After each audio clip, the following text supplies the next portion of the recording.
I'm Mike Vogel. I am VP of Development Creative for Hasbro Studios. I am Brian Leonard, Executive Director at Hasbro Studios, and I will be on the ones and twos. I'm Jason Thiessen. I'm the Supervising Director of the series.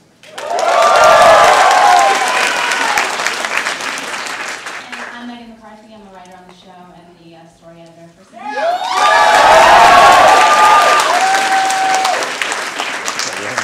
So we were trying to figure out what we wanted to do for this panel because at Comic-Con in San Diego last summer, we talked a little bit about season 3 and we showed some of the songs. And we said, what are we going to do? We got Jason and Megan here, and we thought actually this would be a fun opportunity to kind of talk about a lot of the stuff about Equestria. So we thought it would be fun to talk about the mythology of Pony, how it came to be, why it came to be, where they would like it to go, and just kind of talk about general awesomeness.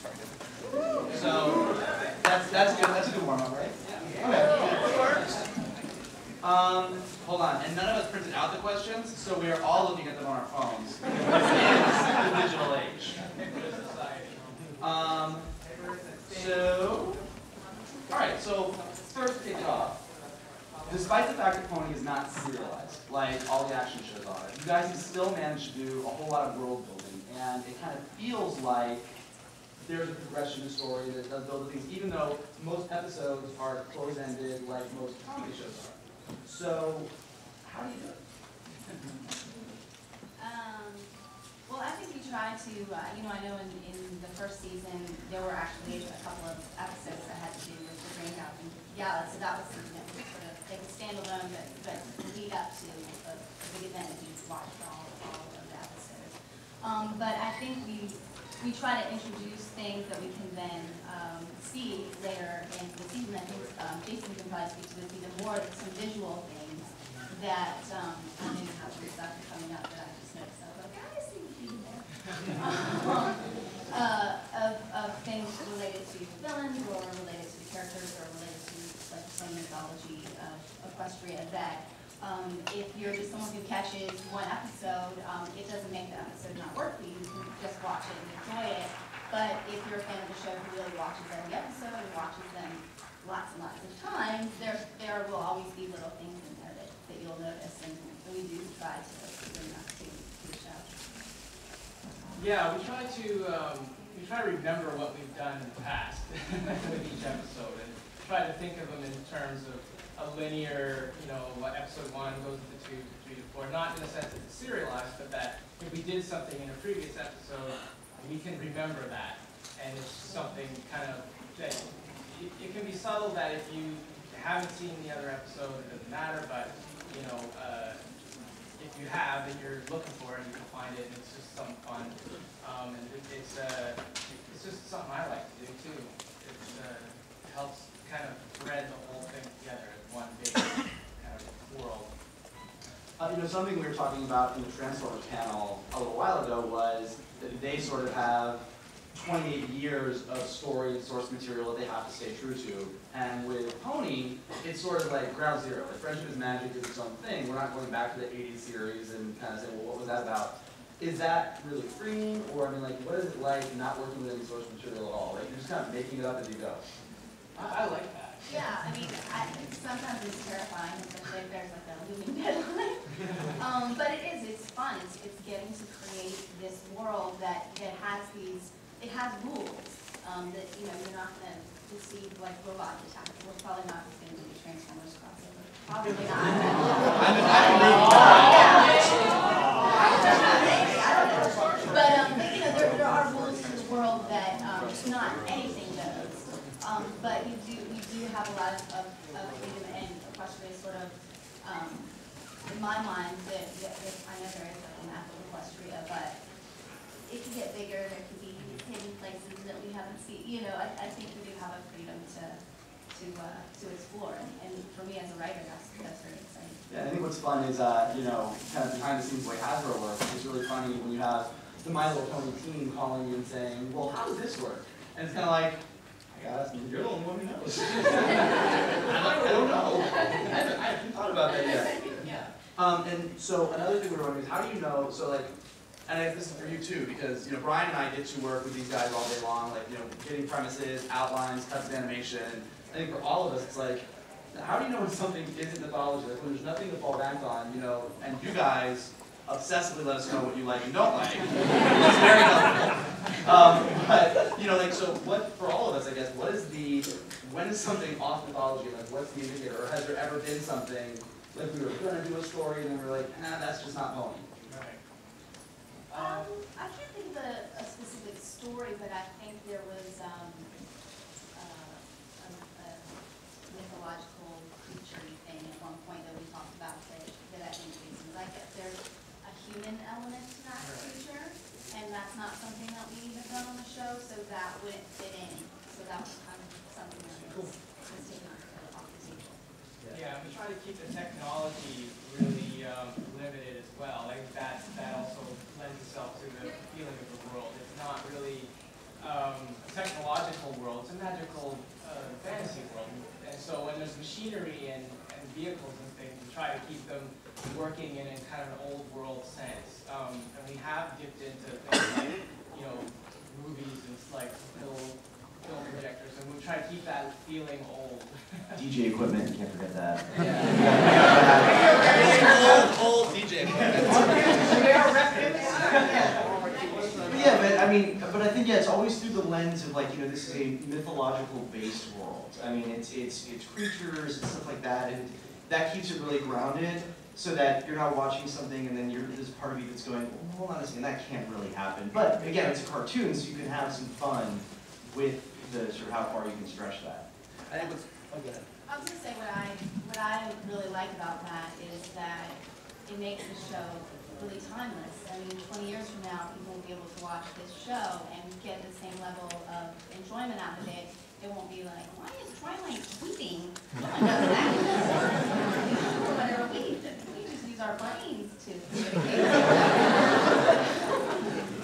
That's true. Timeless storytelling is always the best method of attack I like, because then you can rewatch the show 10, 20 years from now and get the same out of it.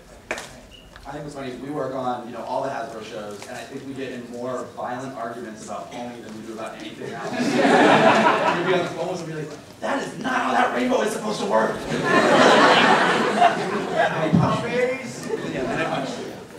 So one of the things, we actually have a clip, because what we did, Jason pulled a bunch of clips from like Pony episodes that we knew we were going to talk about, and when you're talking about Pony mythology, you can't talk about it without talking about Heartswarming Eve. And kind of talking about that, and then also talking about Celestia and Luna, and sort of the origin of Pony from the very beginning of the show, and how all these things, how it all began. I know. Soon you will too. Let's watch the clip. And you know all the lines, so feel free to say them. First ad for Netflix.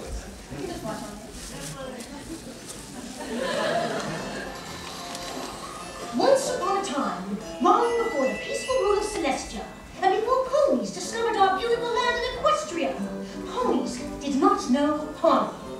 It was a strange and dark time, a time when ponies were torn apart by hatred.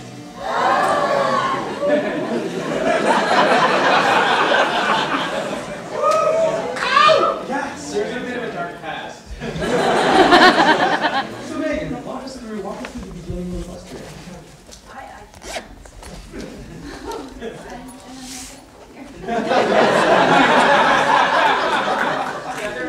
No, there's definitely already, things have been established with Celestia and their battle that I hope to see. You guys like that as an episode?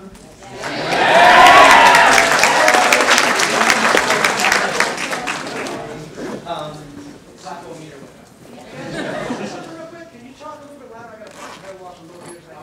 Yeah, sure. Sorry, we're not. I'm a little bit of a mumbler. I'm used to just being by myself. Was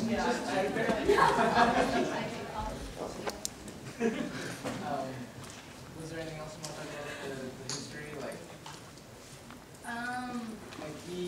you sort of set up in other episodes where there's like that history, and then there's the Celestial Luna history, then there's the Discord history, and like how all those things fit together is part of our job to find out and figure out. But that's the fun of it too. Like it's not all figured out, so it gives us room to create and come up with ideas that are original. Well, I think that's what's cool about the show is when we started Pony, and you were on it from the beginning as well, like it was, nobody knew it was going to take on this level of mythology. Like, you know, we're going to do a really, really good show, but it kind of took us by surprise, even though everybody was like sort of there working on it, making it. I mean, like, we knew, you know, Lauren built this amazing universe, but it's something that's like continues to build and grow, and it's like, now we get to this point, now we sit here and have these conversations about like, season 12. The battle of Ray Johns.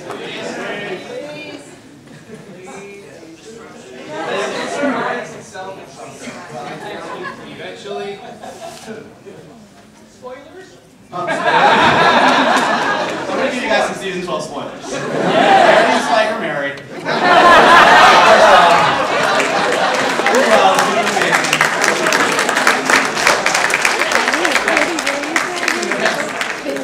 Eventually the Pony Dragon Marriage Act will be passed. It's going to happen. So let's talk about the villains. Because I think that part of what makes Pony kind of epic mythology is definitely the villains themselves. Oh wait, no, we're not going to talk about that. That's not the next clip. We'll talk about that in a minute. You know, one thing, and you know, we were talking about this, and I think one of the things that's interesting about the world of Pony is it's a world of talking ponies, but not everyone talks. No. And this is something I was curious about, so I was asking you guys, and I thought it was fascinating. Who talks and who doesn't? How did we decide? Right. Well, we want to see that there's a clip of this one.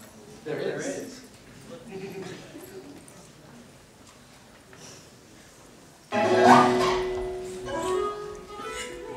You found a watch?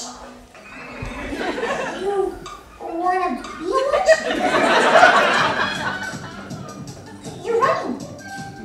Running out of time? No, you're late.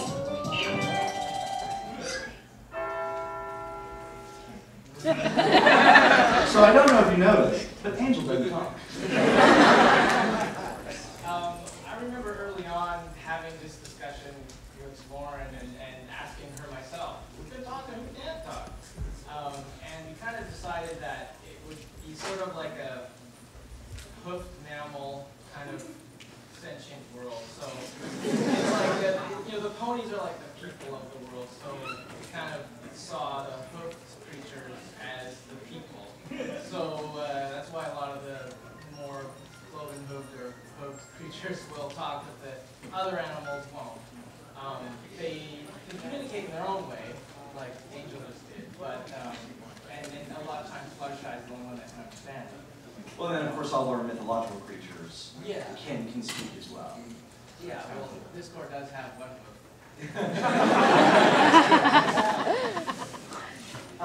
So I think one of the things we talked about when we were coming up with the panel that I think is cool is that a lot of characters in Pony have taken on what I call like Boba Fett status. Like they're not in the show a lot, but you guys really, really like them.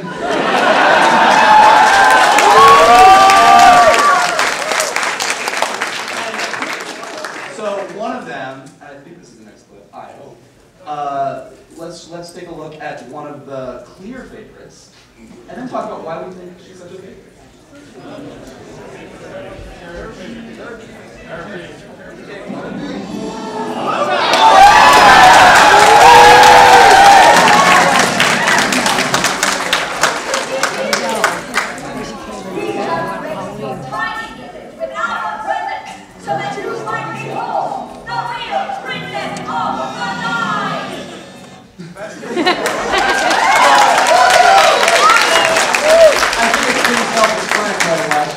She is pretty awesome.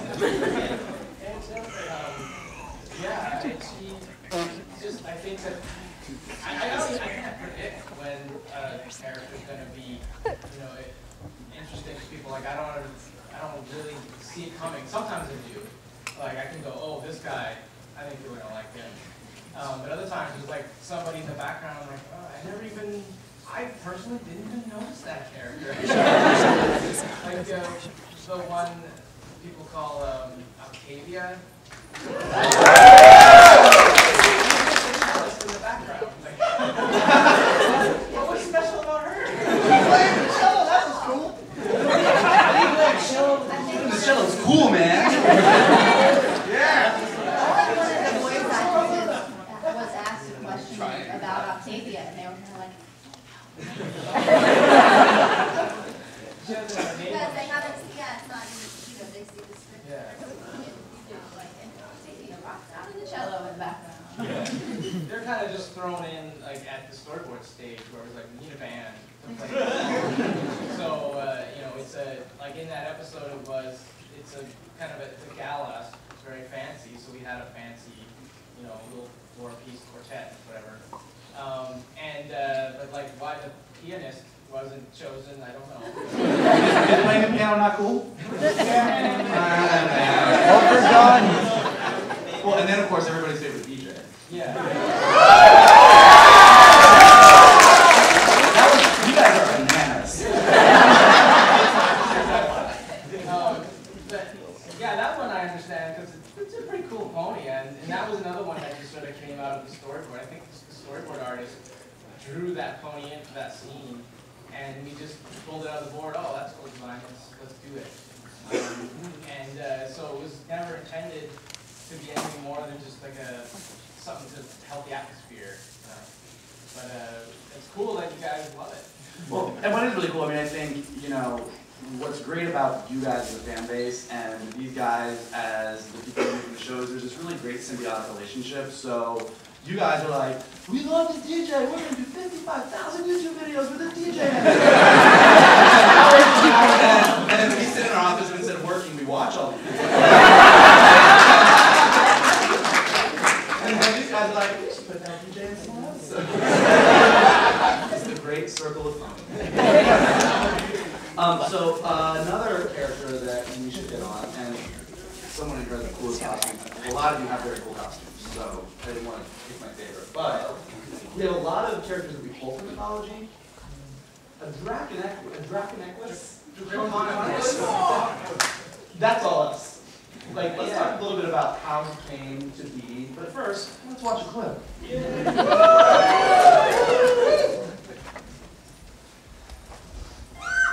Discord is the mischievous spirit of disharmony. Before my sister and I stood up to him, he ruled Equestria in an eternal state of unrest and unhappiness. Luna and I saw how miserable life was for earth ponies, pegasi, and unicorns alike.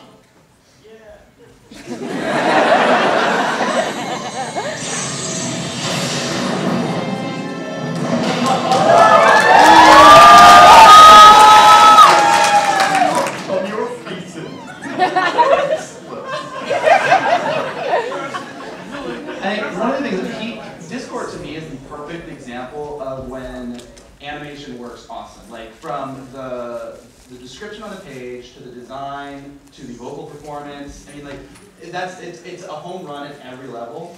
Like that's one that you're like, okay, he's gonna do this. But talk a little bit about the creation of this Draconeckless. No, you weren't. Well, I think that he came ready-made from Lauren.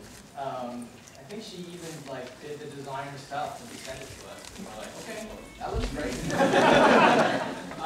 think she had a lot to do with that character, and even Dave. Yeah. She saw him as the voice of that character from day one. And we were lucky that we got him. That gives us a voice. We weren't sure if it was actually going to be him or not, or like it sounded like. But I'm really glad we got him. His performance is awesome. I mean, and there's a lot more material that was recorded, but we didn't have room to put in. So there's like cutting room floor. Sounds like a bonus feature.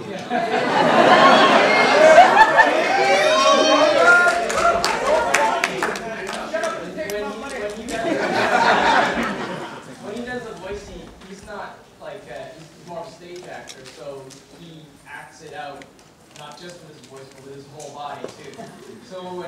recording him. He's like doing everything along with the vocal performance, and so he gets winded. Tired, like, I need a break. Just give me a minute, I gotta gather myself. And it's really awesome. He really puts himself really into the role, and you can tell when you hear it.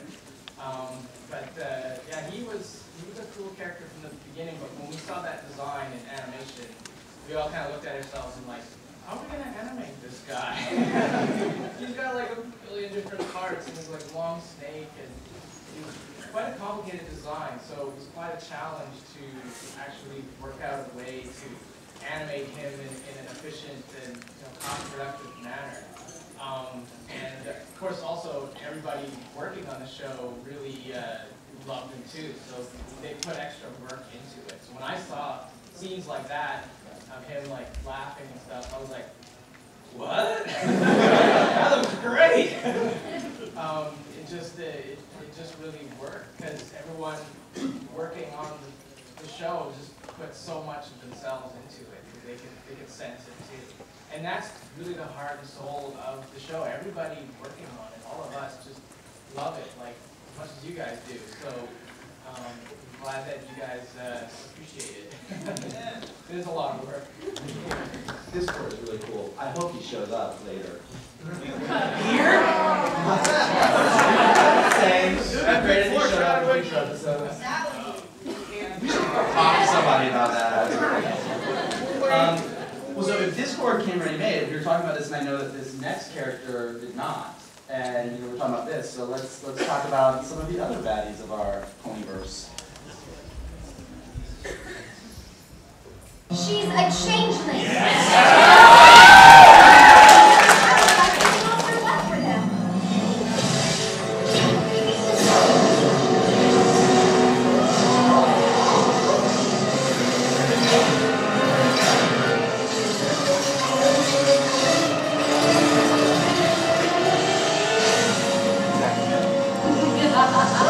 Right, you are, princess, and as queen of the changelings. It is up to me to find food for my subjects.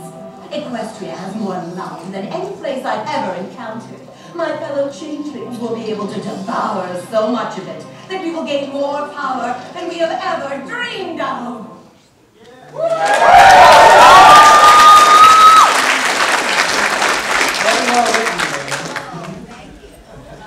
Very well designed, because someone asked me, how did I describe her in the script, and I think it was like, it's a pegacorn with a gnarled horn, like a black pegacorn with a gnarled horn, and that was when we in the script, we call them pegacorns, and then everybody over there started calling them alicorns, and now that's what they're, like, oh, I mean alicorns, that's what they're called.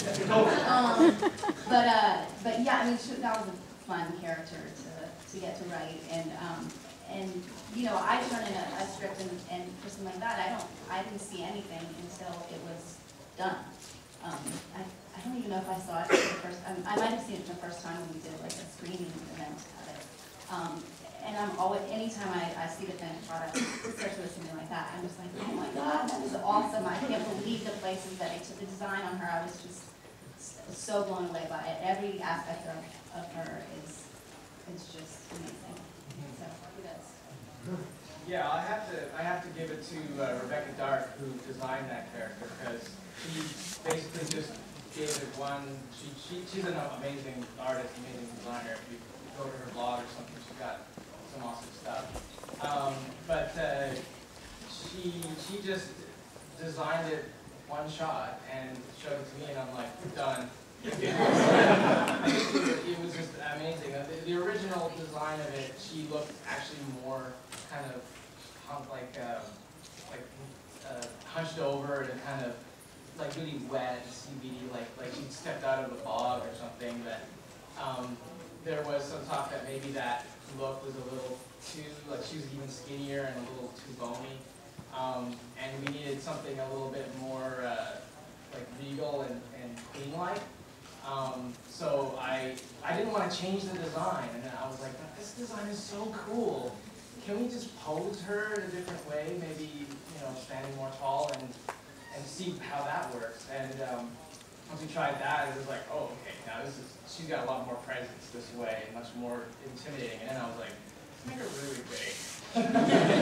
Because, she'll just kind of have that full presence. But I really love the holes in her hooves and stuff like that. It's just like, I wouldn't have thought of that, but it's a really cool design. So kudos to her. Kudos all around. So this is just for you guys. Like we can't often give spoilers, but I decided that it doesn't exist yet. It doesn't count as a spoiler. So for you two, as sort of the pioneers of Equestria, are there places that you thought about or different mythological creatures that we haven't used yet that you're like, when you're like sitting around, you're like, I would love to go to this place? Like, what are the places that sort of exist in your head in Equestria that nobody knows about yet that we can move forward to in future seasons that technically wouldn't be a spoiler? Is that right? Hasbro PR?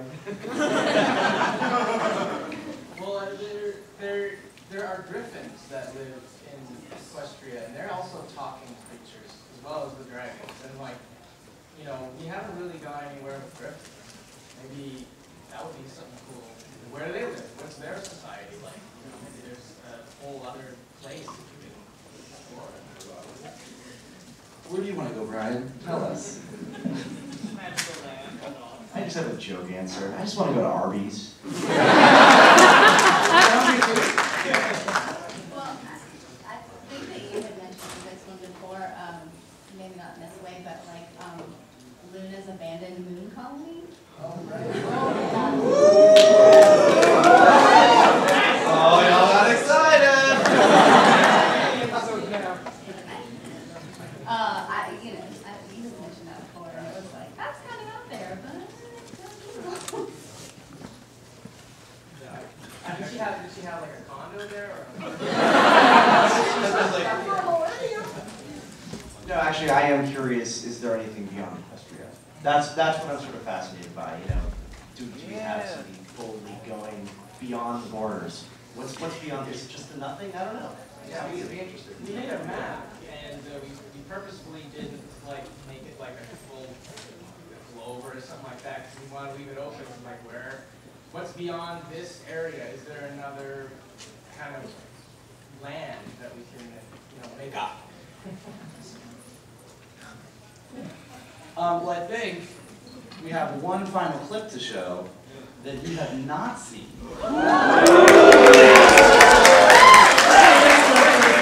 Because as we expand into season 3 and go to the Crystal Empire, that's more mythology in more places. So why don't we just see a little bit? I know a lot of you saw the songs from the first episode, but just a little something to get you excited.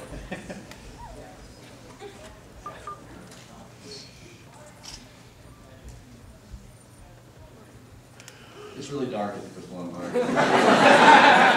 Are you sure? Absolutely sure? I'm sorry. I wish I could help you, but I can't seem to remember anything before King Somber came to power. And I don't want to remember anything about the time he ruled over us. Ugh. King Somber's spell must be why their coats aren't crystally. Have we really been gone 1,000 years? Yes. It feels like it was just yesterday. If you think of anything, even the smallest thing. Of course. Well, that was a total bust. Good luck. Way to protect the Empire. You know anything about it? Really? Come on! You gotta know something! I don't have any information. Excuse me. I was just wondering.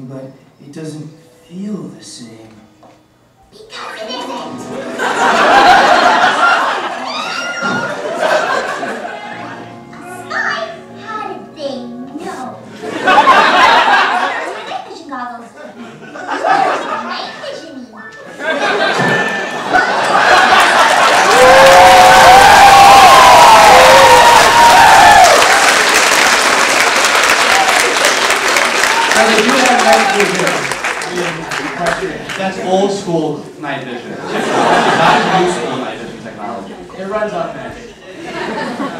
So, I think with that, we can open it up to a couple questions. Nobody has any questions? You. Yes. Crystal. What her friends call her, Trudy. Trudy the beauty. Yes. Alright, what is the process of choosing different villains? Do you go back to the old series and say, this is a villain that we could use, or do you just everything's all that, but Everything is new. Yeah, we don't really reference the original series. We got so many ideas ourselves. oh, I know one other question. What is the process in choosing every character's individual personality? That was, I mean, that was all Lauren, when she originally developed the series, she knew what she wanted their personalities to be. And she did such a great job of giving them sort of that archetypal thing that you can identify right away and go, okay, that's this one, that's this one, that's this one. But what hopefully we've done on the series is now they're not just that one. You know, you know that they're going to behave a certain way, but they have layers to them. And we hope to constantly add new things. Yeah, they often go against their element, which is fun. Yes. Okay, before I say my question, I just want to say this. I know a bunch of people are going to record this and put this on YouTube. I just want to say, like, favorite, comment, subscribe. Thanks. Thank you. Well done. I want to know that I've been hearing these rumors about season 3 is only going to have 13 episodes. I want to know if that's an actual rumor or if it's actually true. What? Am I not allowed to say? Yes. But wait. I'm not allowed to say, but I can tell you this. I can tell you this. The Hub, Hasbro Studios, Hasbro, everybody loves Pony. And in animation, sometimes you do a 26 episode order, sometimes you do a 13 episode order, sometimes you do a 52 episode order. It doesn't have any indication of anyone's desire to not continue Pony. I can tell you that. Is that good? I don't want to call him. You in the back with the, yeah, right there with The crown? Yeah, you're there. Yeah, let's see. Do you think that you might be bringing back some of the ponies from the older series, like Firefly, for example, in Friendship is Magic? Because some of the other ponies are actually based off from the older generations of My Little Pony. I don't think we have any plans.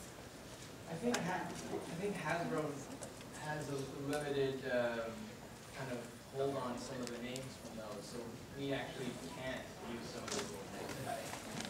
Yeah, I mean, look, we want the creative to lead the way. So if there was sort of a pony from G1 that they were sort of inspired by, we're happy for them to be part of the new series. But ultimately, we leave it to them because they've done such a great job creating great new characters, whether or not they're based on the original ponies or new creations. It stresses me out. You with the red hair. You mentioned earlier that about the ponies that everyone's really favorite on, like Derpy and DJ Pony and everything like that, and how you didn't really intend to focus on them, but the huge fan base around them is rather interesting. Will you be seeing any future episodes that have more of them in it? Maybe. Why do you want to know now? I have one more question. If the guys in the back don't mind or anything like that, when is the release date for season 3? You people tweet that all the time, and we still can't tell. Let's see. Yeah, right here in the front. What's the status on dragons? Because they seem I know we did a little bit of their independent society, but as far as relating to Celestia's reign and just in general, what is their status? Maybe that's something we should explore. Yeah. Good idea. Good idea.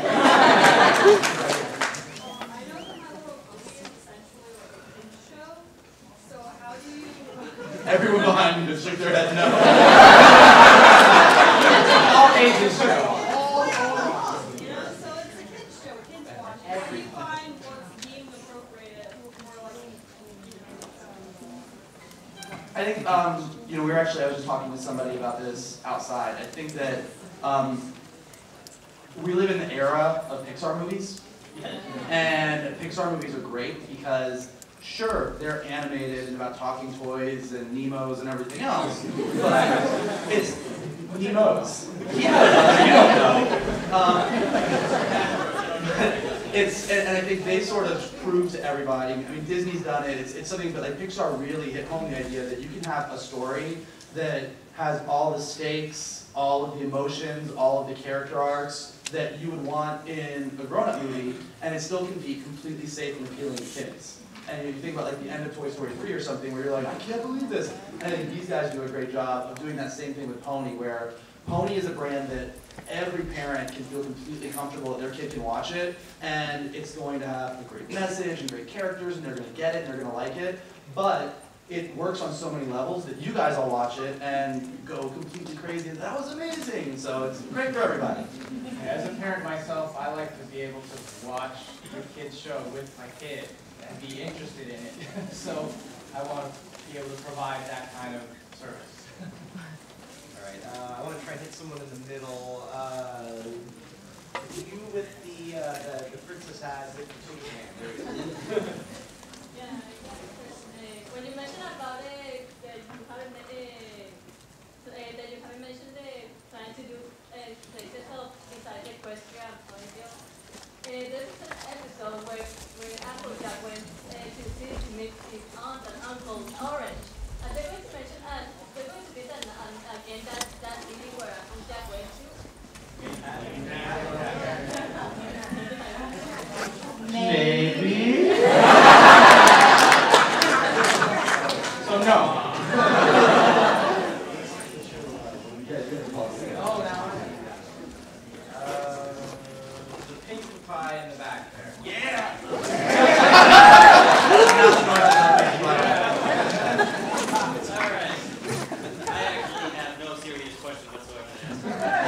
You are Princess Pinkie Pie. She's crazy. For a good reason. But, my serious question, and it's not very serious, is for the fact that why do we only see Gilda once, and then she disappears forever? Like, we only see her and she is a jerk, but she's like the only Griffin ever. Except for that one with the weird French. That was really her with a mustache on. We just did it. Same person. It's not an episode that has come up yet. Good idea. Once we have a story that's appropriate for her, then it will be something that we would do. Awesome. Oh, am I still? Yeah. Okay, Discord. You were talking about how you kind of point to things and then bring them up later. You had hinted about Star Swirl the Bearded a number of times in season 1 and season 2. Are we going to hear anything plans on showing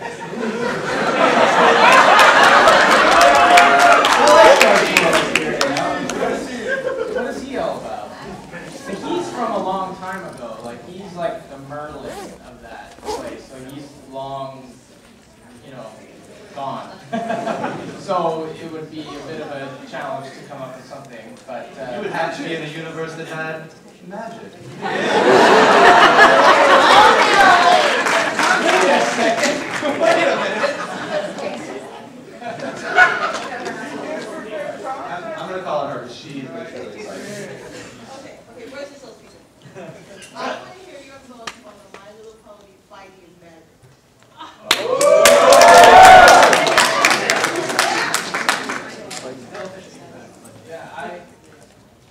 seen clips of that. I think the animation looks really good.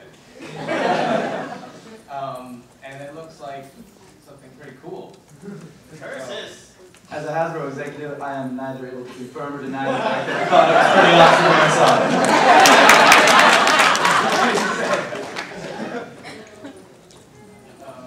You call it something.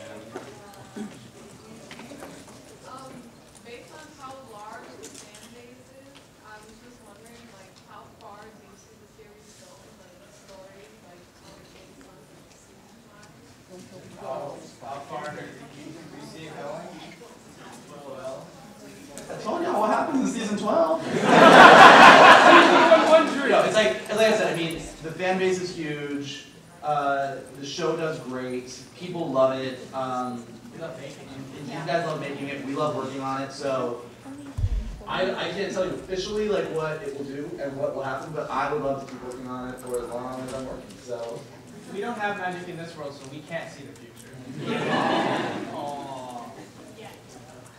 Rainbow Dash. I wanted to ask you, how do you feel about the growing Brony fandom, and were you surprised by us?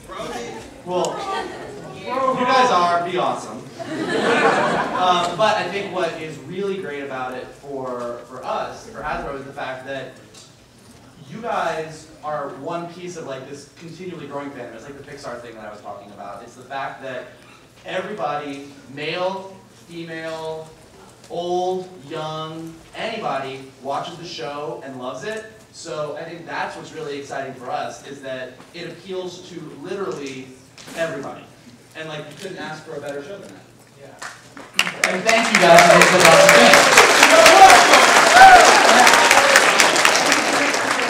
There's a couple of boys that live a couple of doors down from me, and they're I think 6 and 11 or a little younger than that, 6 and 8. And they're both big My Little Pony fans, and they ask for like rarity toys for their birthday and stuff. And I told them what I do on the show. They didn't care. They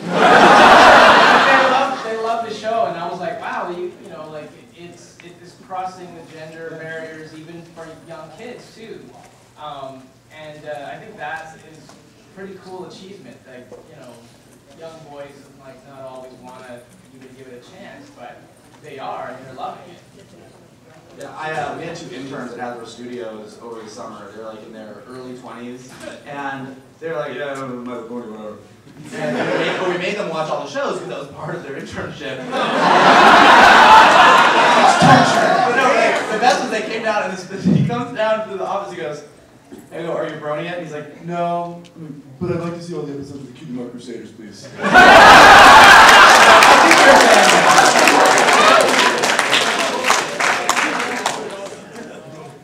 Mario.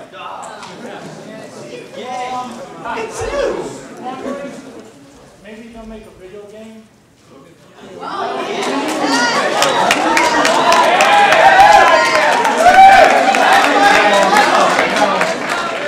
Fall of Cybertron did really well. Make it an RPG. You should go talk to some people about this, right? I know some people. Make it as a Final Fantasy RPG style.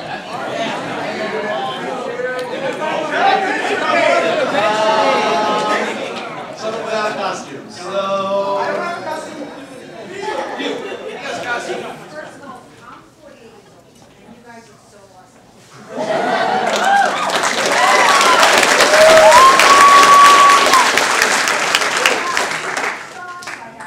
have nieces and nephews that are babies, and everybody watches the show, and I just want to compliment you on the show you're putting out, the amazing product you have, and there should really nothing like this. I just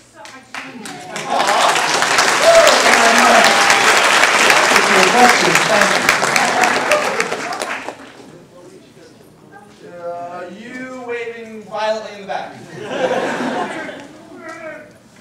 No, I know you're not gonna answer my 2 questions, but I just want to like throw it out there. Maybe everyone will agree with me. I'm hoping that we'll see Fluttershy's parents, Applejack's parents for real. Yeah. As well as Rainbow Dash's. I'm also Go to those parents. I'm also hoping for maybe some episodes of Prince shining armor and like seeing how they may or may not have some issues in their relationship because it's another form of a friendship, and that's what I'm hoping to see. That sounds like a very special episode.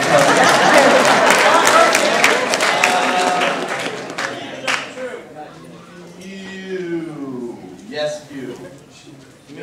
Okay. You and then you. You first.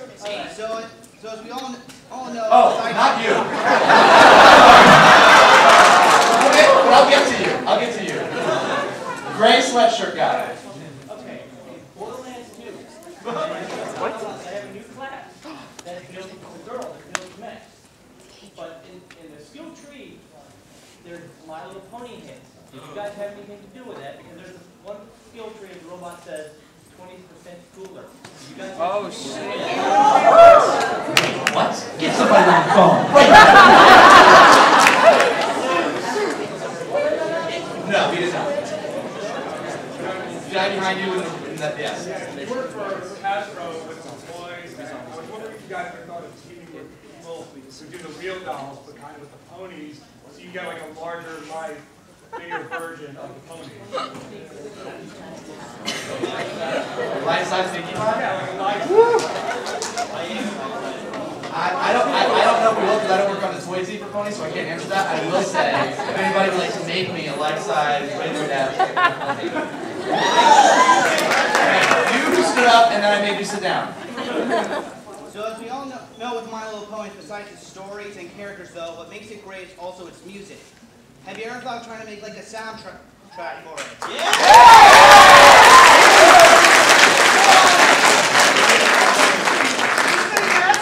I think that sounds like a really good idea.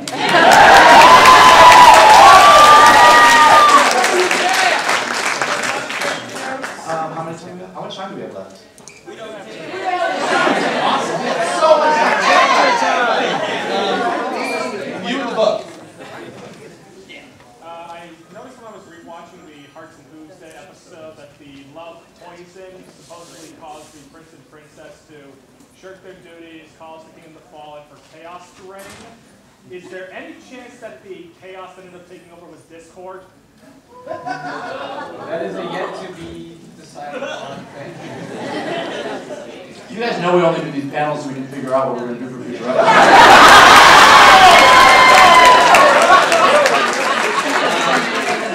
You with this.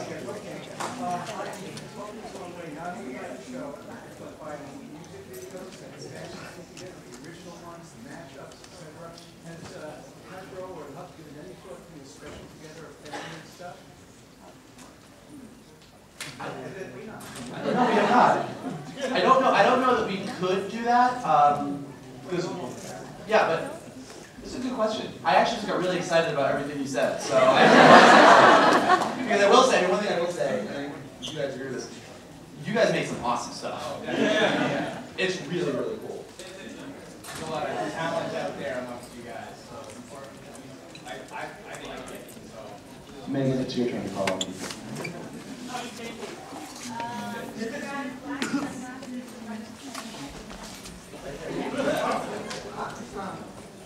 Hi. So I was just curious, since I know you guys were talking about the mythology of your enemies and whatnot, do you really just go and also reference like Greek mythology, like, you know, the Minotaur that showed up later in the series and stuff like that? You also look up not just Greek mythology, but also maybe Native American and stuff, and try to get the ideas for enemies or new characters put in the show? Yeah, absolutely. I mean, I think we've kind of gone to the Greek mythology a few more times on the show, but I don't think that we feel like that's the only thing that we can do. And what's really fun about the show is that we can take these things that are familiar in other mythology and bring them into pony and put a pony spin on it. And I'm a big mythology person. I studied it in college and stuff. So. I vote for Chupacabra.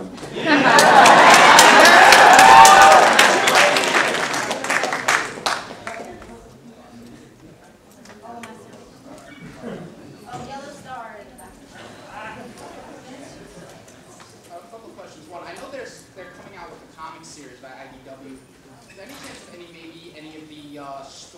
didn't make it to the episodes for whatever reason getting used to the series? I think that it's a possibility. I mean, everyone's really excited about the comic book series that's coming out, and the publishing team worked really. Where's Michael Kelly? Right there. There he is. Oh, he's got a little pony hat on. So the Hasbro publishing team has been amazing and worked really closely with the studio and these guys on making sure that the comic book definitely feels pony. And one of the things that I know they have both stated, not just on Pony, but on all the shows, is exactly that. Like what they would love to do ideally with these stories is take stories that we didn't have time to do, or take an idea that we weren't able to expand on and really blow that out in the comics. So everybody go buy the comics because they're going to be awesome.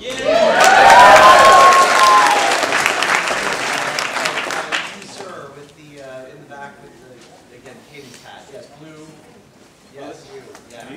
Yes. Blue. Yeah. What happened to Pinky's parents? I mean, in the Cutie Mark Chronicles episode, we saw her parents and her sisters, and like,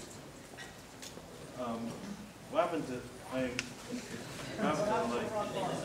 Are we gonna see them again? Still the rock farm. We're still farming rocks.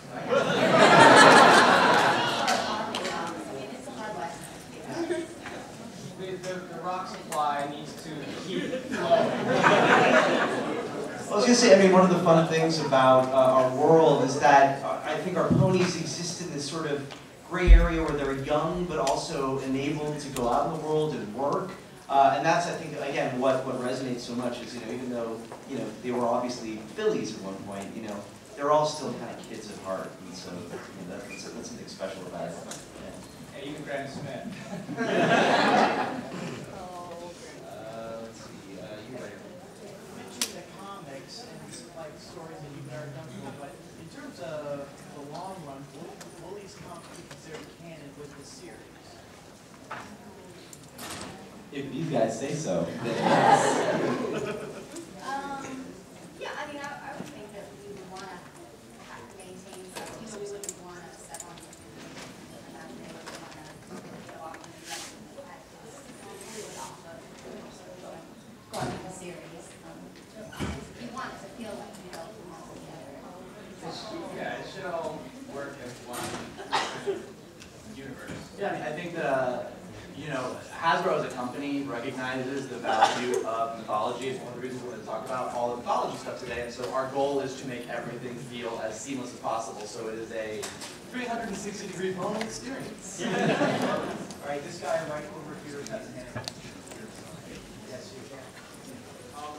This is going to sound incredibly nerdy. I'm not going to ask it anyway. Have you looked at the room?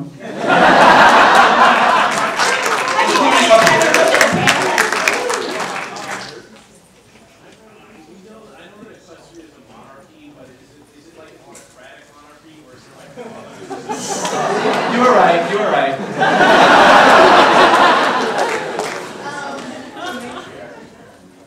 Well, and I think that's something that I know that I want to explore is how that works within this world, and because it isn't, it's not like any other kind of ruling in any other sort of world. So we're kind of hopefully going to.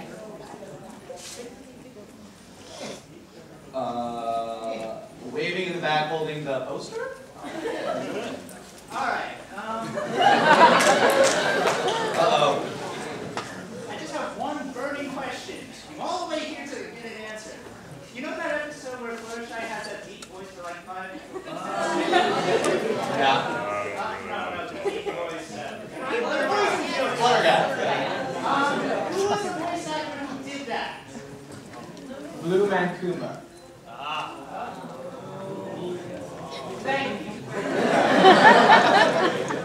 That's his real name, not his That's his real name. He's an on-screen actor too. He did an episode of the X-Files. You can look for him on there. I don't know.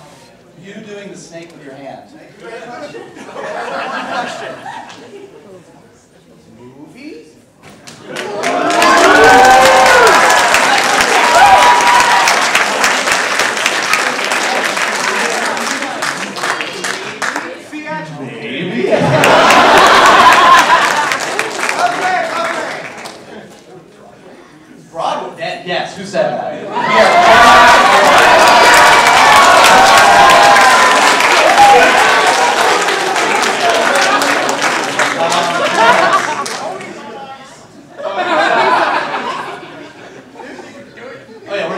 Broadway. I was just joking. That wasn't real, but it would be a really, really good idea. Ponies on ice! Book of Pony. Millhouse. Typically, a hand-drawn image, the series episode takes about 9 months to complete. Since this is done on Flash, does it take less time or anything like that to do an episode? What's the basic difference between a hand-drawn episode and doing a show on Flash? Well, actually, for how long it takes, you could probably ask that to Devin Cody over there. He's a current, with the cool hat. He's a dapper guy with a hat. Yeah, he's a current producer. But it actually doesn't take much less time because in order to get the quality that we produce, we kind of treat it a little like it's hand-drawn. We just have pre-made, builds and like, arms and legs and hands and eyes to save on some time, so we can, within a TV budget, make a show as the quality that we do. But it still takes a long time, a lot of work. We work on like 6 episodes at once, more. So there's an episode of every stage happening at any given time, and I'm overseeing all of them. And so we still do we do scripts, we do storyboards, all hand-drawn storyboards, and then go from that to layout, of course, design. And the layout is really the stage that we figure it out. We take the storyboards and we pose the characters and get it really ready for animation, and that takes a long time and a lot of work. And after that, the animation has a good guideline to go off of.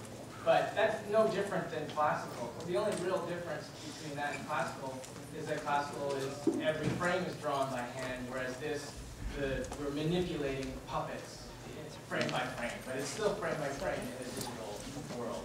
And we use some of the tools between stuff to help save time. You lady right there, blue shirt. Yes.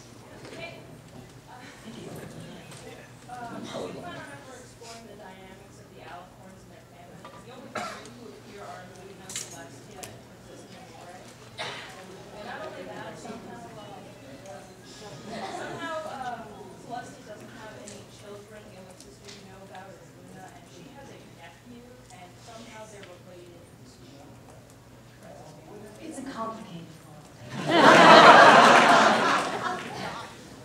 But it is something that I would like to get into a little bit more.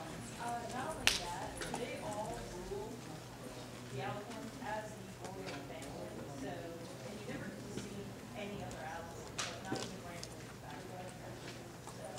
back. That's by design. Yeah, we're very careful about that. They're special ponies, and so we want to keep them special. Okay, we have time for one more question. You who's holding up her hand.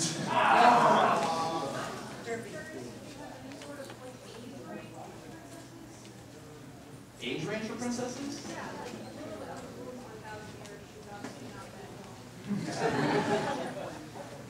Well, I know Celestia is more than 1,000 years old. She looks good. Yeah. But, they're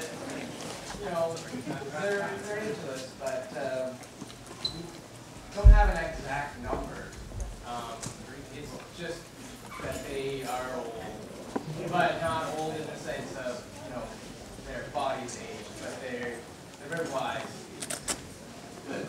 And on that note, thank you guys for